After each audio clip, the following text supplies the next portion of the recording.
friends, and welcome to the CUInsight Network podcast.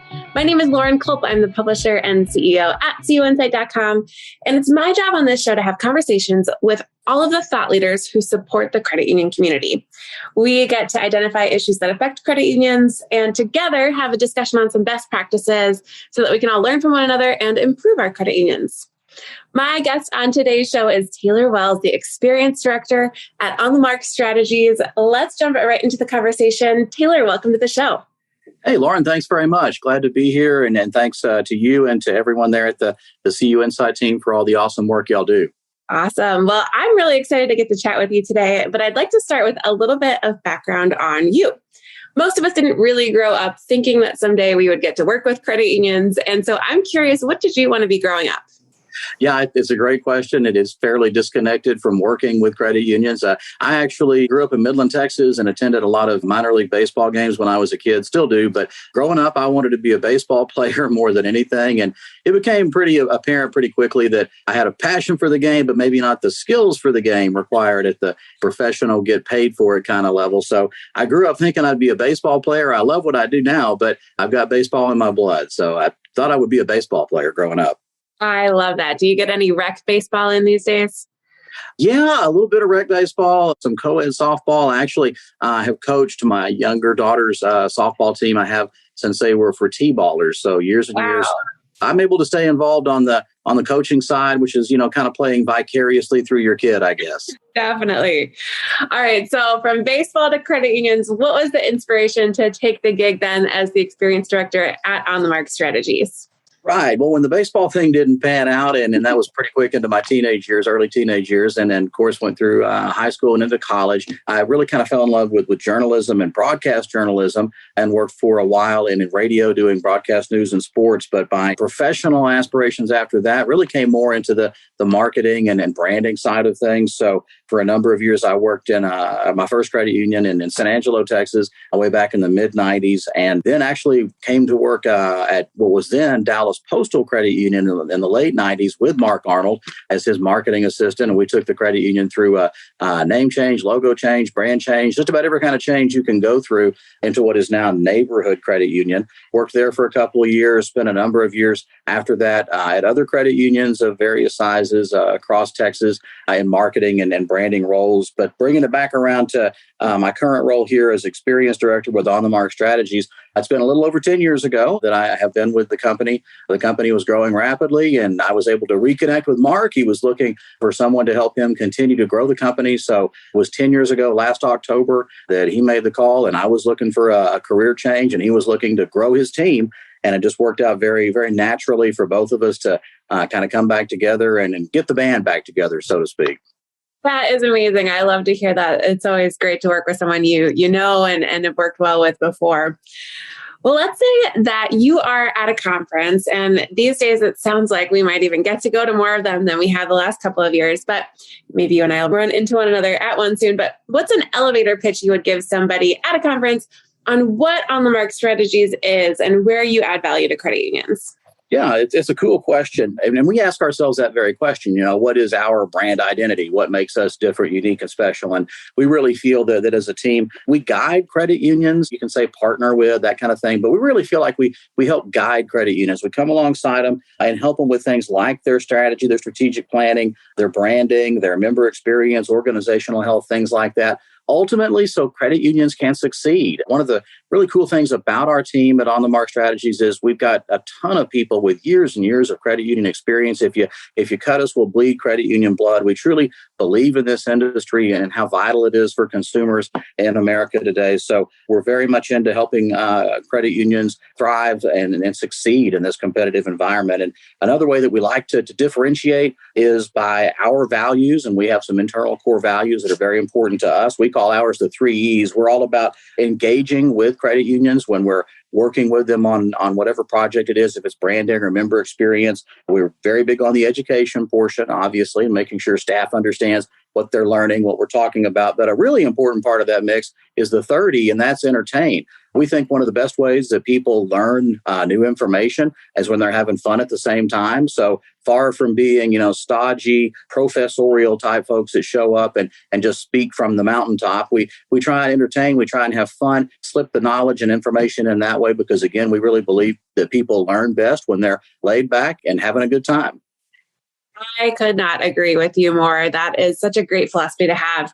And as we kind of dive in here, I want to start with a topic that I know is really important to our listeners and to you, which is member experience. You mentioned that.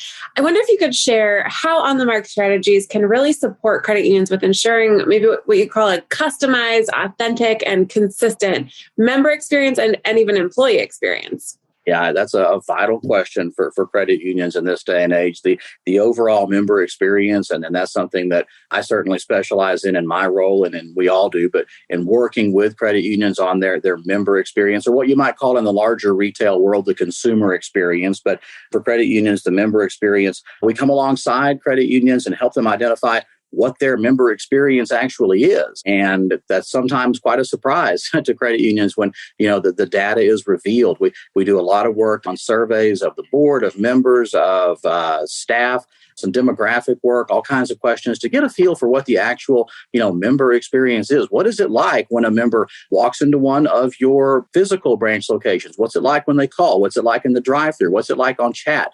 All those points of contact come into play. And then we set aside, usually it's a day and a half, right at 2 days sometimes, a member experience workshop where the credit union has gotten a team of people together and we actually kind of hash out, okay, now we know what the experience is. What do we want it to be? For example, what kind of steps do we want to go through with every member every time? And that involves, some structure, some steps are involved there potentially. It could also involve some degree of brand language, just to make sure that everything, as you said earlier, is consistent. You want your member experience to be consistent at all touch points. So they're not getting one experience at one branch, but a different experience at another branch, or a different experience when they call it. It has to be consistent across the board. The framework of a great member experience is also very empowering for employees because it gives them a roadmap. It gives them a foundation. Hey, I know the steps I'm going to go through, and that small degree of brand language potentially that we're going to use with every member every time. We're not robots with this, where we're absolutely going to be ourselves and inject our personalities into it. But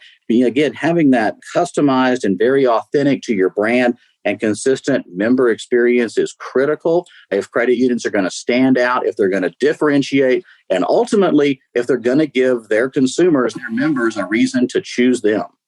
Wow. Well, that is so interesting to hear about some of the work that you're doing and even those workshops with the team. I think we can't overstate the importance of kind of coming together and thinking about what that member experience is. Talk to me too about the back office staff. I know a lot of times there can be maybe some tension between the front office and the back office, or sometimes the back office could feel maybe even a little left out. Back office, though, play such a critical role. So how do you ensure that the back office staff of a credit union can really buy in, know that they play that critical role, and how does that all factor into member experience? You absolutely nailed it. And I hear it described different ways at different credit unions, back office, operations, support, as compared to, frontline, member facing, things like that. A great member experience is going to be holistic. And we make sure the credit unions know upfront, hey, this involves everybody.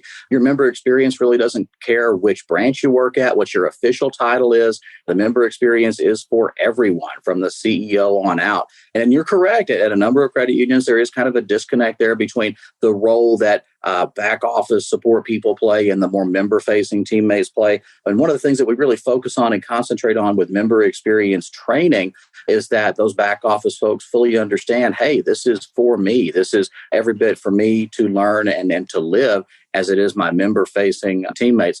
And we use different analogies and ways to try and help them visualize that. One that's fairly easy to use is the chain, the links in a chain. So you may have a chain that has 4 or 5 links, and the first 4 or 5 of those links might be, a back office person that's working on a challenge. But ultimately, the end link is going to be that member-facing teammate and the end user, the member. So there are different comparisons and analogies that we use just to make sure the back office folks understand that they're totally invested in this. We also take them through role plays to show them how they will be involved, that no matter how back office you may be, if you're in IT or collections or whatever, no matter back office you may think you are, eventually there's going to come a time when you'll be in a member-facing area. You really need to know what the member experience is, the steps, the language, all that good stuff. So bringing back office support teammates on board is a critical component of having a very sound and successful member experience.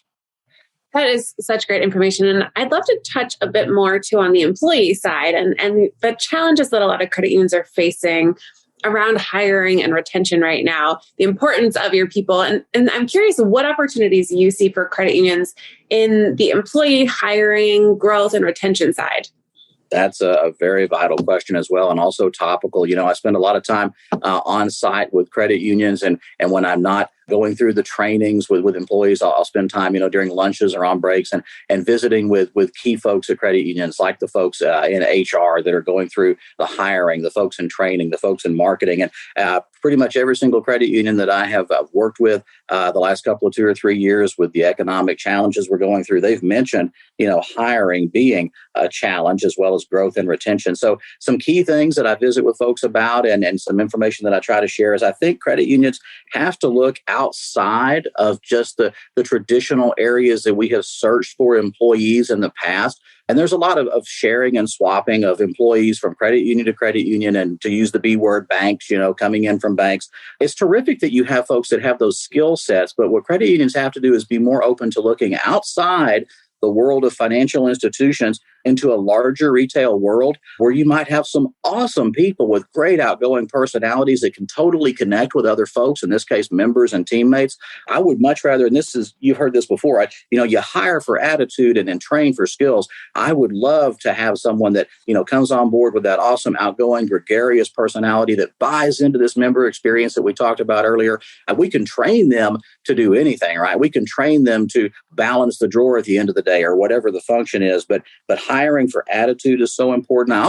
I think credit unions could do a little bit of a better job in hiring internally. When a position opens up or a position is created, look internally first. Look to see what kind of great people you have there. And maybe that person, maybe it's not a move up the tree, so to speak, if it's more of a lateral move, but look to hire internally.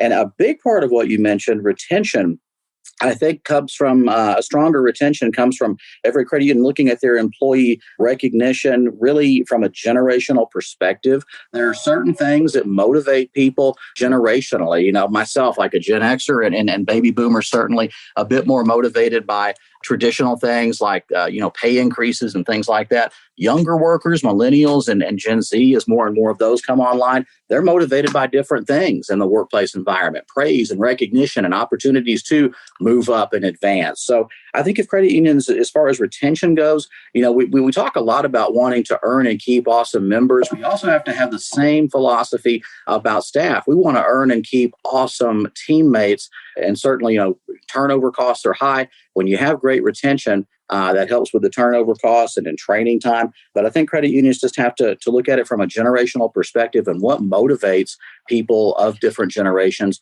what makes them not just satisfied at work, but what makes them identify emotionally with what they do at the credit union and move forward from there.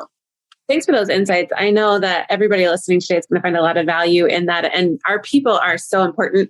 One other thing I'd like to pick your brain about a little bit is community involvement. This is, of course, a central focus for the credit union industry, and the benefits of community involvement are really clear and substantial for the communities themselves. But even from a business perspective for credit unions, I wonder if you could share with us the brand and the ROI benefits they can really experience on top of that positive personal impact that everyone feels when they're involved in the community. Oh, yeah, absolutely. And this is something that I've learned so much about in my 20 plus years working inside and now alongside credit unions. And I still learn about it to this day. I remember very vividly, working as a credit union marketer, and, credit unions, they're great places. We want to help every person, every charitable organization, every event. But early on in my career inside credit unions, I found myself trying to be all things to all people. So, sure, cut a $50 check to this event, or, $50 to have an ad in this program. Nothing wrong with the sentiment behind that. But the challenge is you water yourself down with your limited funds, for community involvement and charities and things like that. We want to be all things to all people, which again is terrific. But if you go that route, you're just going to have little impact as far as coming back to the ROI and your brand impact. And I think one way that credit unions can maybe realign their thinking a little bit there is to focus their community involvement, the things that they do choose to invest their time and their money and their people in. Focus it and align it more with your brand. What is your brand all about? What are your brand values? And also your target audiences from a marketing perspective. Who are your targets? Who are the people that you are trying to reach? And align your investment in community with those target audiences. And I think that's a different way for credit unions to look at it as compared to before. It can mean somewhat, narrowing the funnel a little bit in what you do with your community involvement dollars and things like that. But I think if it's more aligned with your brand, more aligned with your culture, more aligned with your target audiences, it really will have more of a return on investment for your brand and a return on investment for the dollars that you put into it.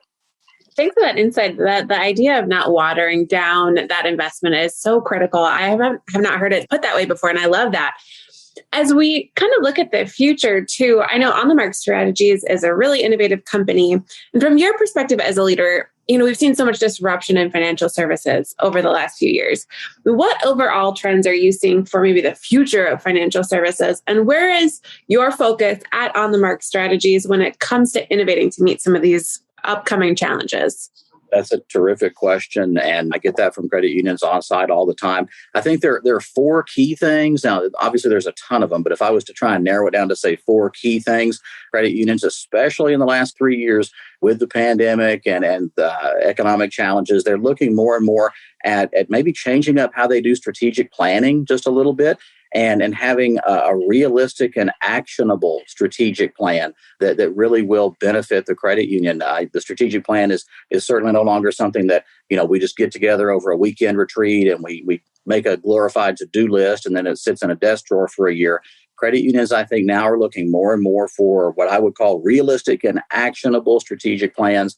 And that's one of the things that we're delighted to do with credit unions is partner with them in facilitating strategic planning sessions. Another big one that I hear credit unions talking about more and more is just overall organizational health. How well do the teammates at a credit union interact with each other? And we're not just talking about at the board level or the C-suite level. It's all staff. How well do they know each other? How well do they interact? And how that generates it all goes back to, it's all one big circle, how that generates an even better member experience. So we work more and more with credit unions on their organizational health. I think the third one that I hear a lot about and talk a lot about, especially with my roots in credit union marketing, is just how effective is our marketing? How good is our marketing at reaching the people that we want it to reach? What's the return on it? Just overall, how effective is our marketing? And one thing that we do with a lot of credit unions is what we call a marketing assessment, where we come in again with a lot of our team members internally at On the Mark Strategies, having tons and tons of credit union experience. We look at a credit union's marketing material. Certainly, the traditional things, print and billboard, broadcast, but we also look strongly at the digital side. And we'll give an honest assessment about, hey, is this working? Is it reaching the audience you want to? That kind of thing. We take a look at the overall marketing budget to make sure it's in alignment with the brand and the values. And there's also a lot of work that goes with interviewing credit union teammates as well as board members, leadership team members, and the members themselves, just to ask them about the effectiveness of the marketing. So that marketing assessment, I think, really empowers credit unions and especially credit union marketing professionals with information they might not have had before. I know looking back 20 years at my first credit union job, I would have loved to have had a marketing assessment, that invaluable outside look at what I was doing at the time. And then I think lastly is, again, that overall member experience. It is such an important element of this mix of having a growing and thriving credit union in such a competitive environment. We have got to find ways to stand out. We have to differentiate. We have to matter to people. One way that I heard it put, retail organizations that ultimately go extinct, they were probably irrelevant a long time before they were insolvent, which is just a fancy way of saying they didn't matter to people for years, right? Probably before they actually closed the doors and went out of business. So credit unions, I think they have to look at this relevancy question. Are we relevant to people? Are we memorable? Does our member experience provide that kind of an overall feel for our members and the potential members, the people that we, will grow from the community? So member experience is just a critical part of that. Well, you have pointed out so many things that I think credit unions are kind of staying up at night thinking about and weaving into their strategic planning. I especially love the concept of making sure that our strategic plans are actionable. I sometimes laugh at when 10, 15 years ago, it was like the 5-year plan. And now we're lucky if the 1-year plan, with all of things changing, is still relevant. So thank you so much for those. I think we could talk forever about member experience and marketing and the future of credit unions. But as we wrap up the show, I'd like to have some fun with some rapid fire questions with you to let our listeners get to know you a little bit better. So we say the questions are rapid, but your answers don't have to be. You ready? I am ready. All right, let's dive in. What is a recent purchase that you didn't know you needed that you cannot live without? That's a good question. And I chuckle because it's really relevant for me right now. I'll use an outside the industry example. And I like this because very often in trading with credit unions, I'll use outside the industry examples to help make a point with brand or experience or whatever. So growing up here and living here in Texas, I love hats. I love caps. I always have. I've always been a hat person. And generally here in Texas, that's meant for me, a Stetson or a baseball cap. A couple, 2 or 3 months ago, I just came across online a company, and this is my outside the industry example, Boston Scally Company. They sell the old-fashioned Scally caps. I'd never owned one, never knew I needed one, like you mentioned in the question, but I fell in love with the way it looked. They do a terrific job online with their fan base and keeping them engaged. And they do a really amazing job of convincing me about once or twice a month, yes, I need another $50 hat. May not have room on the wall anymore, but I think it also goes to show that even somebody that, has been directly involved in marketing or brand or experience for like 20 plus years, we're not immune to this. I'm not immune to this. If there's an awesome experience to be had, then people will pony up and buy that product, or in our case, be a part of that credit union. So yeah, it's caps all day long, and I'm probably going to have to add a wall for more caps eventually. That is so funny. I love that. You'll have to have all of your rooms just covered in hats eventually. All right. When you hear the word success, who is the first person that comes to mind for you and why? The first person that pops into my head when I hear the word success and I think about what success means to me is probably Michael Jordan. As far as I'm concerned, the greatest of all time in basketball. Now, sometimes generationally, I'll have some pushback and people will say, what about LeBron? I'll say, LeBron who? I don't know who you're talking about. Again, I'm a Gen Xer. I grew up watching Michael Jordan. And when I think about success, I think about Michael Jordan. I think about a particular quote from Michael Jordan. I'm paraphrasing a bit, but he talked about the number of games that he actually lost in his career. He talked about the number of shots that he missed. He talked about failures. But the last part of the quote I remember very specifically, he said, I have failed over and over and over again in my life, and that is why I succeed.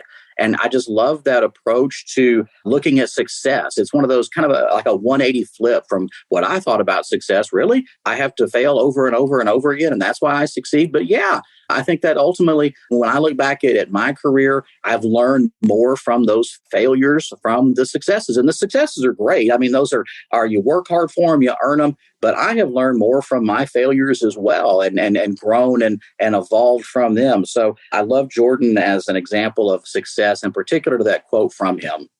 Wow, what a great lesson for all of us from one of the greatest of all time.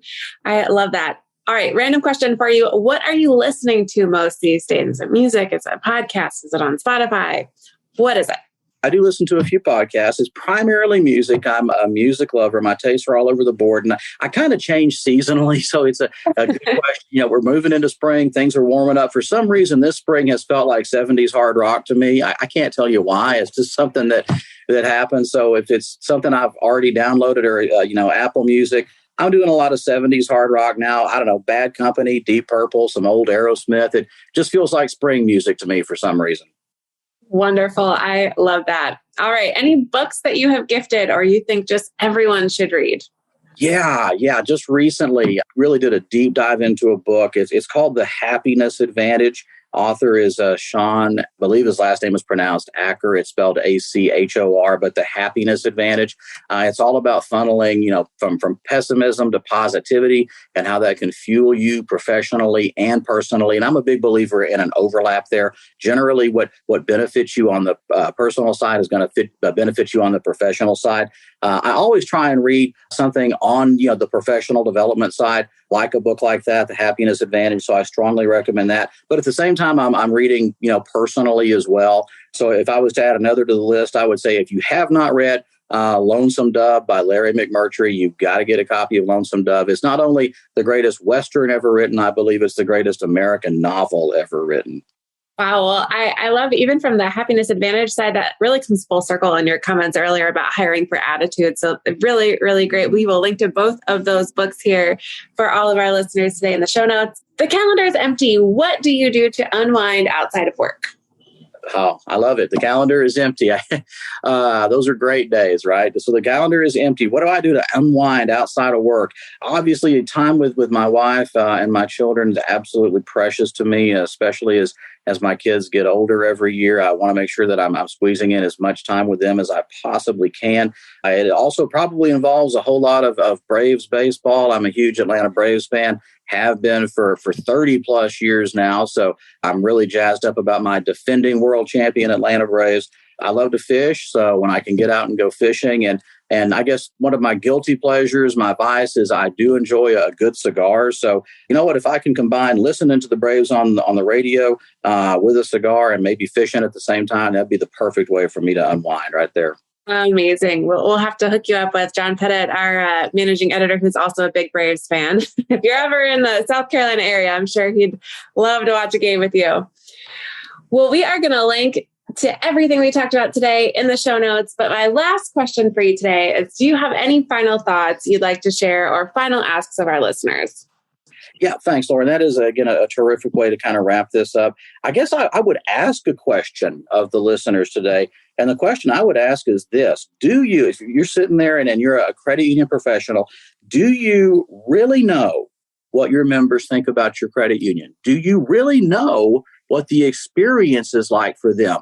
Do you know what it's like when they walk into a branch? Do you know what it's like when they call your contact center? Do you know what it's like in the drive-through? Do you know what their perception is of your experience? I've heard it put this way, and I think it's pretty telling. Your brand, your experience is really what people say about you when you're not in the room. So unless you really, really know what your member experience is, I would encourage credit unions to ask that question of themselves and go out there and find the answers. And again, that's something that we're proud to partner with tons of credit unions in helping them discover. But do you really know what your member experience is? Do you really know what they think about you? And ultimately, can you afford not to know? What a perfect way to wrap up the show today. Such a great question. And for all of those credit unions out there who are saying to themselves, yes, actually, I do want to know. I want to know more. We will link to some contact information for On the Mark Strategies for Taylor and his team, so you can get connected to them as well. Thank you again, Taylor, for being on the show today. Stay well. And to all of our listeners, thanks for tuning into the CUInsight Network podcast. We'll be back again next time.